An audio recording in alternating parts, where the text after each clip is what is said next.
Well, federal officials confident in the security of the Obamacare website state there have been no successful security attacks on Healthcare.gov.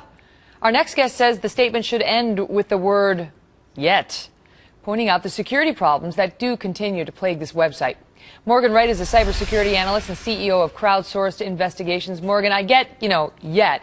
Right. But listen, if you wanted to hack this website and sort of get in there and plant some malware or do something, why wouldn't they be doing it now? Why shouldn't we feel warmed by the thought that they haven't gotten to it yet?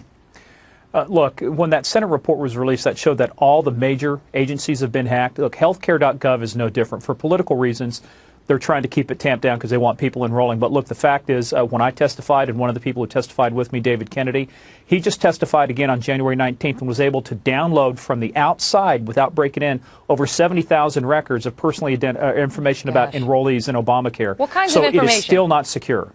Their names and basically basic information, but it didn't get into all the detailed information. Social security information? None of this information. No, none of that. Okay. But the point about it is none of that information should have been available. Nobody should know, because it's healthcare, nobody should know who's enrolling and what their name is. What is the risk of people's private medical data getting compromised? Because that, too, needed to go electronic Yes. thanks to Obamacare. Look, there's a lot of, I'll tell you, one of the biggest issues will be fraud, Megan, as they try and build out the billing system and they try and build this out. Healthcare fraud is one of the big areas that the FBI investigates year after year. The other thing, too, is that there's also medical impersonation. People, if you get the right kind of information, you actually go in and get health care benefits, go to the emergency room, see a doctor using somebody else's information. But the issue is with health care information, that is the most personal kind of information.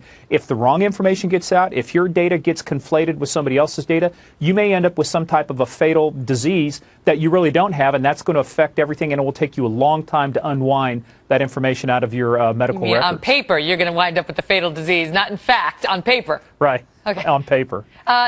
Before I let you go, the number one thing people can do to protect themselves.